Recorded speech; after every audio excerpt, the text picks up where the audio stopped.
El significado de este nombre, Jehová Jireh, es el Señor proveerá. Y este es uno de los nombres compuestos de Jehová que tuvo una gran trascendencia en el pueblo hebreo, a tal punto que inclusive llegó a convertirse en una especie de proverbio común, en el sentido de que Dios haría provisión para su pueblo en todas circunstancias por las que ellos pasaron. Y también es una frase que nosotros normalmente decimos, ¿no? Cuando alguien está en necesidad, lo primero que hacemos es decirle: el Señor proveerá. Va a ser como un proverbio común que se ha convertido este nombre compuesto de Jehová, Jehová Jireh. Y este nombre nos presenta a Dios como el gran proveedor de todas nuestras necesidades y de manera especial de todas aquellas necesidades que parecen difíciles conseguir, pero que de alguna manera y en algún momento que menos imaginamos, aparece siempre la provisión generosa y buena del Señor. Hay muchos episodios en la Biblia donde aparece este nombre de Dios, Jehová Jireh, haciendo provisión para un momento que parece difícil. Pero esta mañana, y con la ayuda del Santo Espíritu, vamos a referirnos a la forma especial como Dios hizo provisión para el momento en que Abraham iba a sacrificar a su hijo Isaac. Entonces primero veamos aquel extraño mandato de Dios a Abraham, era el de sacrificar a su hijo Isaac. Hasta ese momento de la historia de la relación entre Abraham con Dios, la relación como que era bastante positiva, ¿no? Las respuestas que siempre le había dado Dios a Abraham eran siempre todas del lado positivo. Sin embargo, era momento ya de probar la fe de este hombre, la fe de Abraham, como para darse cuenta exactamente de cuál era su condición. Y eso fue lo que Dios justamente se propuso hacer cuando le pidió que sacrificara a su hijo Isaac. Abramos nuestra Biblia en Génesis, capítulo 22, y voy a leer los versículos del 1 al 2. Génesis 22, los versículos del 1 al 2. Aconteció después de estas cosas que probó Dios a Abraham y le dijo: Abraham, y él respondió: heme aquí. Y dijo: toma ahora tu hijo, tu único Isaac, a quien amas, y vete a tierra de Moriah, y ofrécelo allí en holocausto sobre uno de los montes que yo te diré. Hay muchas cosas interesantes en estos dos versículos. Por ejemplo, fijémonos que los detalles que le dio Dios a Abraham fueron precisos para que no hubiera ningún tipo de equivocación. Por todo lo que nosotros sabemos, Abraham tenía al momento dos hijos. Ismael, que era hijo de la sierva egipcia Agar, e Isaac, hijo de su esposa Sara. Y para que no exista ninguna equivocación, porque él está pidiendo que sacrifique a su hijo, Dios le dice a cuál de los dos debe sacrificar. Para él y para Dios, el único hijo de Abraham, legítimamente hablando, era Isaac. Y por eso le dice: tu único Isaac. ¿Sí? Además de esto, Dios precisa un detalle muy importante, porque le dice: a quien ama. ¿Sí? No había duda entonces de a cuál de los dos hijos de Abraham Dios le pedía que sacrificara. Además de esto, fíjense que también indica el lugar donde debe de sacrificar. Le dice: vete a la tierra de Moriah. Y como en ese lugar hay muchos montes, le añade esto: sobre uno de los montes que yo te diré.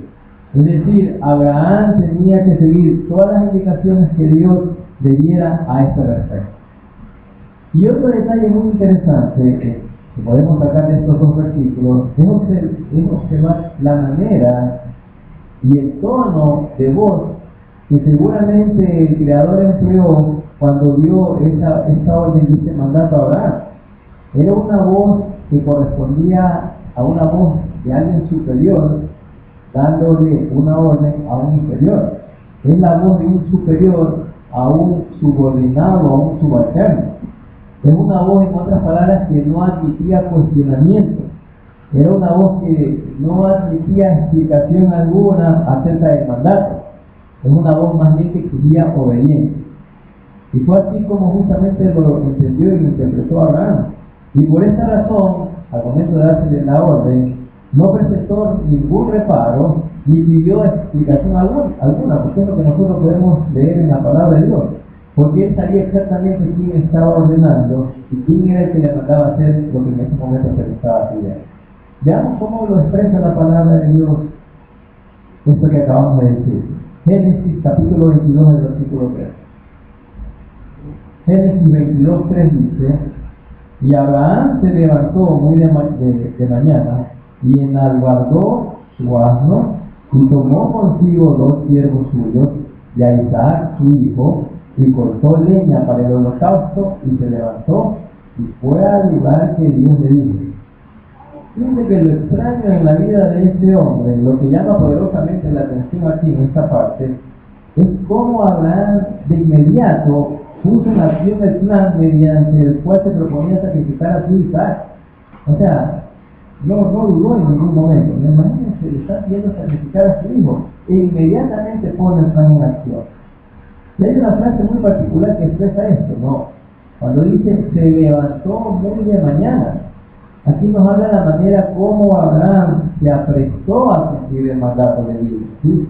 La Biblia dice que muy temprano emprendió el camino a la cima del monte, donde iba a cumplir lo que le había ordenado Dios.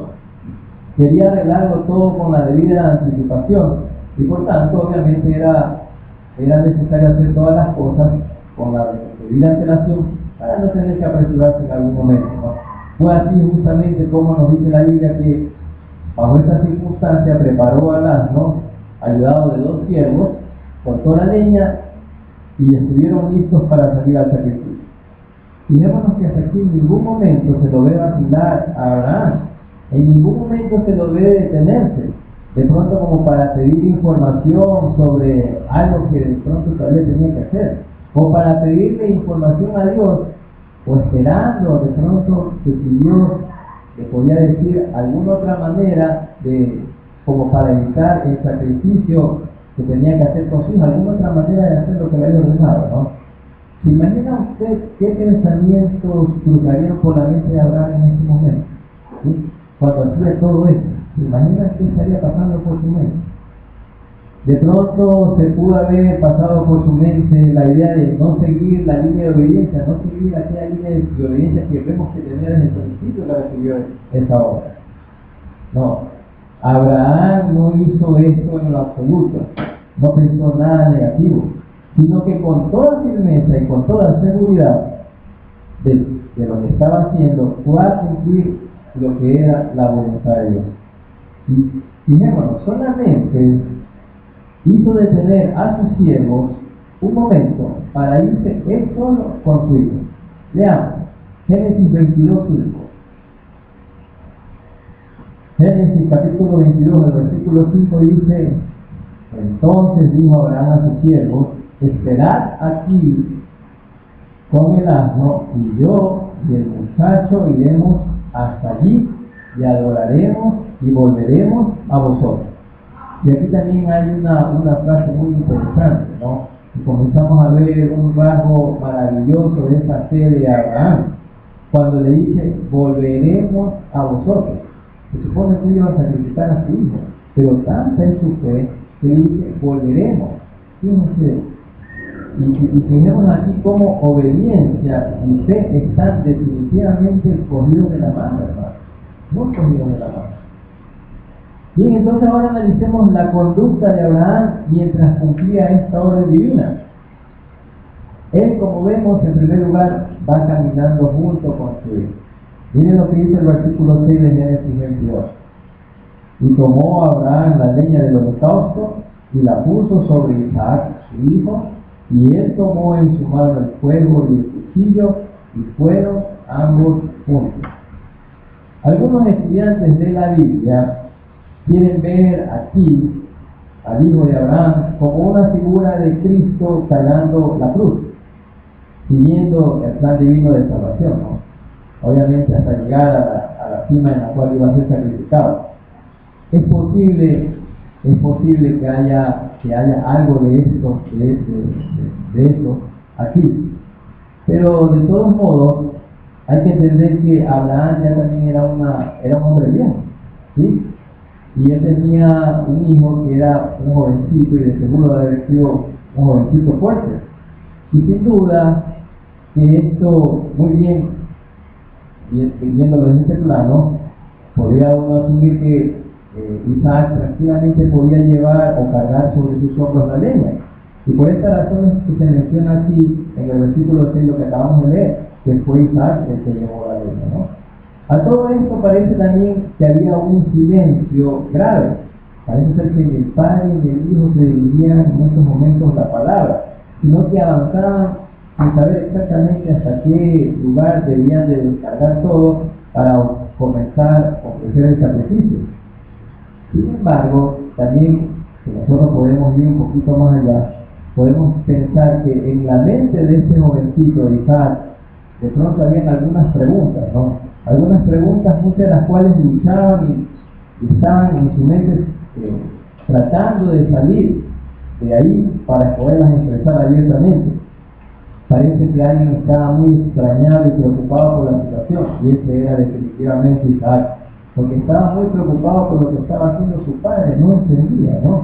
Imagínense, lleva la leña, pero no lleva el cordero que va a ser sacrificado como era algo normal. Por eso, sin soportarlo más, abre sus labios para hacerle esta pregunta a su padre. Miren lo que dice el versículo 7. Entonces habló Isaac a Abraham, su padre, y dijo: Padre mío. Y él respondió: heme aquí, mi hijo. Y él dijo: he aquí el fuego y la leña, mas ¿dónde está el cordero para el holocausto? Quizás de pronto pensaba Isaac que su padre se había olvidado del animal que iba a sacrificar, y por eso hizo esta pregunta un tanto ansiosa, ¿no? Como para que se acordara, así, en el caso que se había olvidado. Pero es admirable la forma en la cual Abraham, sin inmutarse, le responde a su hijo. Miren lo que expresa el versículo 8 de Génesis 22:8. Y respondió Abraham: Dios te proveerá de cordero para el holocausto, hijo mío. E iban juntos.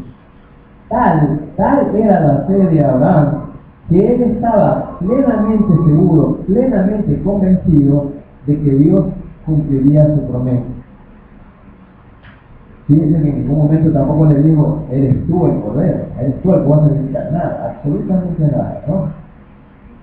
Y así también expresa esta característica, esta fe, esta seguridad de este padre de la fe. También se lo expresa en la carta a los Hebreos. Hebreos capítulo 11, versículo 19. Miren lo que dice la autora de la carta de los Hebreos. Hebreos 11:19 dice: pensando que Dios es poderoso para levantar aún de entre los muertos, de donde en sentido figurado también le volvió a recibir. Esta era la fe de Abraham, hermano. Que en el caso, fíjense, él pensando, ¿no? En el caso que él tenga que matar a su hijo, tal como Dios lo ordenaba, el Señor lo resucitaría para cumplir lo que él le había prometido a su hijo Abraham. De alguna manera iba a cumplir. Es decir, Abraham no ponía en ningún momento en tela de duda la palabra de Dios. En ningún momento él pensaba que sus palabras iban a caer a tierra, ¿no? Más bien era todo lo contrario. Porque él pensaba que tal como Dios se lo había prometido, él iba a poder llevar adelante todo sin tener que omitir nada, porque el Señor igual iba a cumplir su promesa. Y eso fue lo que destacó siempre Abraham, su inalterable fe en todos los momentos de su vida, en todo, absolutamente en todo, aún en los momentos más difíciles de su vida, como en este momento, al momento de ir a sacrificar a su hijo. Y ahora veamos el momento culminante de este pasaje bíblico, ¿no? El momento culminante de esta obediencia suya. Hasta aquí, en este relato de esta historia, Abraham llega a su punto culminante. Se proponía degollar a su hijo y no había ninguna vacilación, hemos dicho eso. Pero cuando él estaba ya dispuesto a bajar el cuchillo sobre el cuerpo de su hijo, justamente oyó la voz de Jehová, que lo llamaba por su nombre. Abraham, Abraham. Veamos. Génesis capítulo 22, los versículos del 11 al 12. Génesis 22, del 11 al 12. Dice: entonces el ángel de Jehová le dio voces desde el cielo y dijo: Abraham, Abraham. Y él respondió: heme aquí. Y dijo: no extiendas tu mano sobre el muchacho ni le hagas nada, porque ya conozco que tienes a Dios, por cuanto no me rehusaste tu hijo, tu único. Dice que era la misma persona que le había dado la orden de que sacrificara a su hijo. Esa misma persona era la que lo detenía en este momento, justo en el que iba a matar a su hijo. Pongamos a pensar, si esto hubiera ocurrido, el cuchillo habría tranquilo, no hubiera hablado de esta voz, el cuchillo habría entrado en el cuerpo de Isaac y realmente lo hubiera muerto. Pero veamos, ¿no? La provisión del Señor fue justo en este momento cuando aparece Dios, cuando aparece la provisión de Dios, y por eso ahí el nombre Jehová Jireh. Jehová tenía preparado ya un cabrito listo para el sacrificio que Abraham iba a hacer, el sacrificio que Abraham necesitaba hacer. ¿Y de qué manera sucedió esto, no? De pronto alguien llevó ese cabrito a ese lugar y lo dejó enredado entre esas salsas para que fuese encontrado después de un rato. ¿Quién sabe, no? Nadie sabe nada cómo fue a parar el cabrito ahí. Solamente lo que por sí podemos afirmar es que el Señor hizo la provisión, de alguna manera. Y esto fue hecho en su debida oportunidad, justo en el momento para que Abraham continúe con el sacrificio. Cuando él necesitaba el cordero, ahí apareció el cabrito. Y el joven Isaac obviamente no recibió ninguna. Y fijémonos, ¿no? El sacrificio aquí fue vicario, fue un cordero por Isaac. Y exactamente lo que sucedió cuando el Hijo del Hombre, el Hijo de Dios, vino a buscar, vino a morir por nosotros, vino a morir en lugar nuestro. Obviamente con la diferencia de que en esta ocasión Jesucristo sí murió por nosotros, ¿sí? La razón por la cual nosotros nos hemos referido en esta mañana, en esta historia, es porque aquí, justamente en este pasaje bíblico, precisamente aparece el nombre compuesto de Jehová Jireh, cuyo significado es Dios proveerá. Y eso fue precisamente lo que ocurrió en estos momentos cuando Dios hizo la provisión para el sacrificio de Abraham en lugar de su hijo Isaac. Ahora hay dos palabras aquí que hay que mencionar que tienen relación: provisión y responsabilidad, ¿sí? La idea de responsabilidad, hermanos, debe ser bien entendida, porque generalmente se piensa, por ejemplo, que un padre es responsable si suple todas las necesidades de demasía que la familia tiene, ¿sí? Por ejemplo, se oye decir que un padre es responsable porque tiene a su familia en una linda casa con todas las comodidades que uno puede imaginar. Eso se llama un padre responsable. Además, se pinta un padre responsable porque tiene a sus hijos en los mejores colegios y sus hijos no pasan por ningún tipo de apremio ni necesidad, ¿sí? ¿Es así como debe entenderse la responsabilidad? No es verdad. Nosotros los cristianos tenemos un Dios que es nuestro Padre Celestial, y un Padre Celestial responsable, que suple también nuestras necesidades y nos provee para lo que nos haga falta, ¿sí? En ningún momento debe entenderse entonces que Dios va a hacernos ricos para que tengamos una vida llena de lujos y comodidades. No, así no debe entenderse la responsabilidad. Dios es responsable por nosotros dándonos lo que necesitamos, ¿sí? La responsabilidad bien entendida no debe comprendérsela, no debe de discernírsela así, dar en demasía, cosas que de pronto no necesitemos, sino más bien se entiende responsabilidad al momento de dar provisión, cuando uno da lo necesario e indispensable, y es lo que hace Dios para con nosotros. Dios nos da lo necesario e indispensable para que no tengamos que mendigar o hacer cosas semejantes para suplir nuestras necesidades. Ahí está proveyendo. Y este es el Jehová Jireh, que en el caso de la historia de Abraham que hemos visto, porque hizo la provisión justa, es decir, proveyó un cordero necesario en el momento y en la hora precisa. Y eso es lo que hace Dios con todos y cada uno de nosotros. Bien, el conocido sermón de la montaña contiene un episodio también en la que el Maestro, Jesucristo, hace una interesante explicación de la manera como Dios también provee. Jehová diré, cómo Dios provee para todas nuestras necesidades por abundante que se aparezca. Vamos a leer de Mateo 6, los versículos del 25 al 34. Mateo 6, versículos del 25 al 34.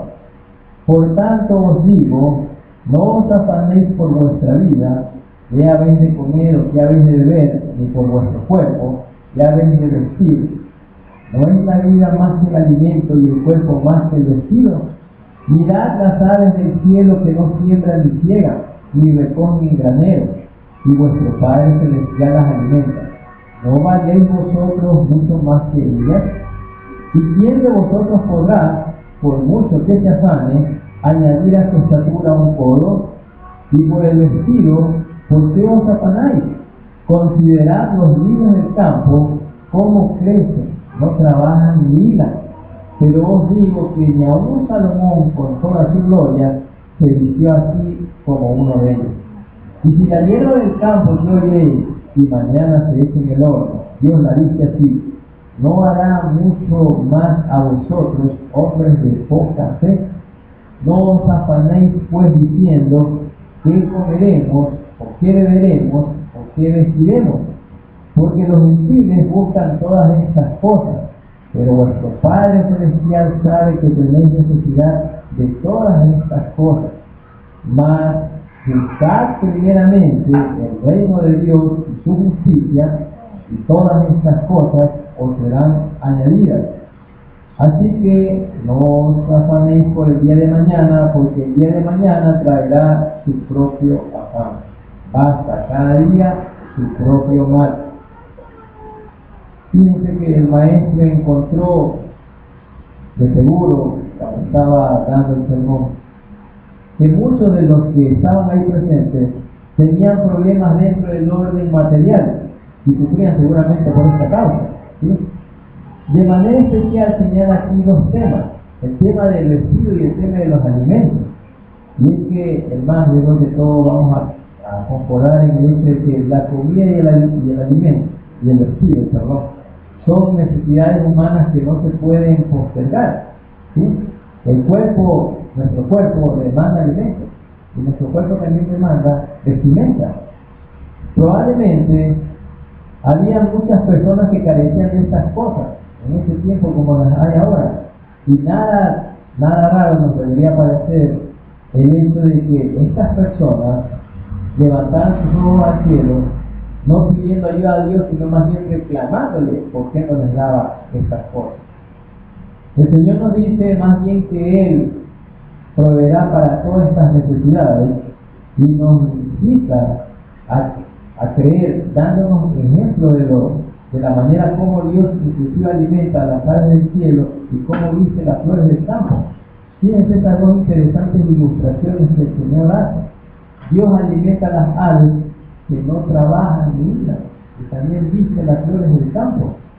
Entonces, si Él hace todo esto, mostrando su preocupación por las aves y por las flores, tanto más no va a hacer por nosotros que somos sus hijos, ¿sí? Y aquí entonces, ¿cuál es el problema?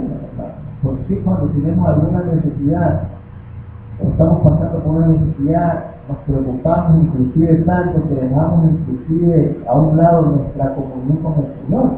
¿Sí? El problema, hermano, es que nos desesperamos porque nuestras necesidades muchas veces no son suplidas en la manera que nosotros quisiéramos, porque seguro el Señor está supliendo nuestras necesidades, pero al final nosotros no queremos que la suple de esta manera, sino que muchas veces queremos más de lo que en realidad necesitamos, hermano. La respuesta entonces es única, hermano. Nos falta fe para creer lo que el Señor nos dice, que Él suple nuestras necesidades y las va a suplir en cualquier momento. Y nos falta fe para estar seguros de que Él va a proveer, de hecho lo hace, de todo lo que es necesario e indispensable en esta vida, hermano, todo lo que es necesario e indispensable. No es lo que nosotros queremos, es lo que el Señor, su voluntad, su perfecta, agradable, buena voluntad, sabe lo que a nosotros nos conviene. ¿Cuál debe ser entonces nuestra actitud, hermano? La actitud correcta. Debemos nosotros decir siempre, estar seguros de que sí, el Señor nos va a proveer. Él proveerá siempre, ¿sí? Pero debemos también, no solamente que esto quede en palabras, ¿no? Hay que poner la fe en acción, hermano, ¿sí? Como lo hizo Abraham, y como de pronto lo han hecho tantas personas que han mostrado creer en Dios. Es que la fe, como dice la palabra sin obras, es muerta, hermano, es muerta. Aunque se quiera decir lo contrario, la fe sin obras es muerta. ¿Dónde debería entonces estar centrada nuestra atención? Si tenemos la seguridad de que el Señor va a suplir nuestras necesidades, ¿dónde debe estar nuestra atención? ¿Debe estar en esa necesidad sabiendo que tiene la suplia? No. La contestación está en el versículo 33 de Mateo 6. Ya lo leímos. Fíjense lo que dice Mateo 6, versículo 33. Mas buscad primeramente el reino de Dios y su justicia, y todas estas cosas os serán añadidas. Fijémonos que el énfasis aquí está en el adverbio primeramente. Esto es, nuestra atención debe estar en ¿qué? En buscar a Dios. Eso debe ser siempre lo primero, hermano. Pero también debemos recordarle que ese nombre compuesto que tiene el Señor, Jehová Jireh, de que Él es nuestro proveedor, y de cada vez que nosotros acudamos a Él a presentarle nuestras necesidades, Él tiene cuidado de nosotros y la va a suplir todas y cada una de ellas. Bien, hermanos, en esta mañana hemos analizado un caso muy interesante en la vida de Abraham, cuando tenía que sacrificar a su hijo Isaac. Y hemos visto cómo fue la conducta de Abraham que cumplió esta orden, fue muy obediente hasta el fin. Y en el momento culminante de esta obediencia, vemos cómo el Señor que tiene su mano y le provee la necesidad. ¿Cuál era la necesidad? Un cordero para el sacrificio, en lugar de Isaac. En 1812 hubo un gran incendio en la India. Había un equipo de traductores, estaban tratando de traducir la Biblia, y todo ese equipo de traductores perdió todo el trabajo que habían hecho debido a este incendio.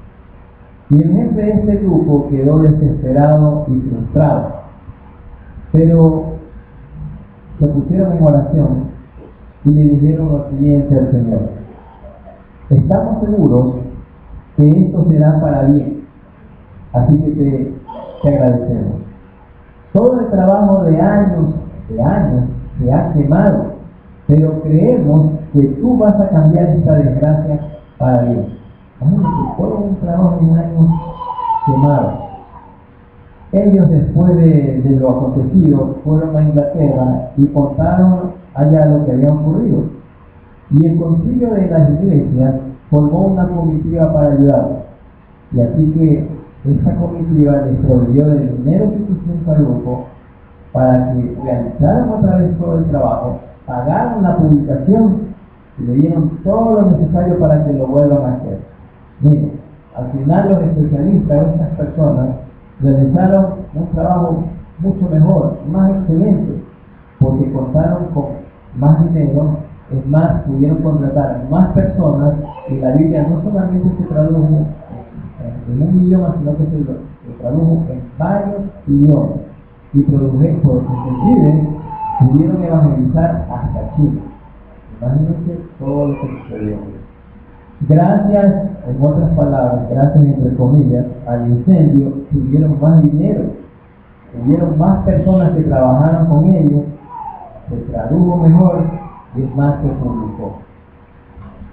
Ejemplos como estos, hermanos, nos debe alentar, nos debe exhortar a no desilusionarnos, porque Dios no nos ayuda a que las cosas nos salgan como nosotros muchas veces pensamos o queremos, porque nosotros más bien debemos tener la seguridad de que Él tiene un plan mucho mejor, definitivamente más excelente que el que nosotros tenemos. Dios dice que sus pensamientos no son nuestros pensamientos, y que más bien sus pensamientos están más altos que los nuestros. Entonces debemos dejar las cosas en las manos de Dios, hermanos, ¿sí? Porque Él promete también que nuestra justicia será como la luz del mediodía, que irá de aumento en aumento. Dios tiene preparado para nosotros de antemano todas las cosas. Y Él nos dio a su Hijo único, a su unigénito, a Jesucristo, para que muera por nosotros. ¿Cuánto más nos va a dar a nosotros todas las cosas que necesitamos, hermanos? Hoy, en este día, también le dice a usted, no temas porque yo soy tu Dios. Siempre te ayudaré. Eso le está diciendo, hermano. Siempre te sustentaré con la diestra de mi justicia, así como proveyó para el sacrificio de Isaac. Así que, hermanos, en esta mañana los invito a que creamos en ese Dios que provee todo. De esa manera tendremos paz. Centrémonos en lo que es, en lo primero, buscar a Dios, hermano. De pronto no podemos ver nada, que estamos pasando por alguna necesidad, alguna prueba y no vimos nada. No vimos un Abraham, no vemos nuestro nombre, no vemos absolutamente nada. A la final no tenemos ninguna prueba, ninguna señal. Pero hermanos, mostremos la fe que mostró Abraham, ¿sí? Obedezcamos al Señor, obedezcamos al Señor, que Él en su momento, Él va a suplir, va a darnos lo que necesitamos, Señor. Obedezcamos al Señor en todo lo que Él nos mande, por absurdo o equivocado que parezca. El Dios de Abraham, el Dios de Isaac, el Dios de Jacob, es el mismo Dios nuestro. Y así como Él suplió en estos momentos de tanta necesidad, así también va a suplir de la misma manera para nosotros, en los momentos que nos necesitemos. Y lo que necesitemos, lo necesitamos.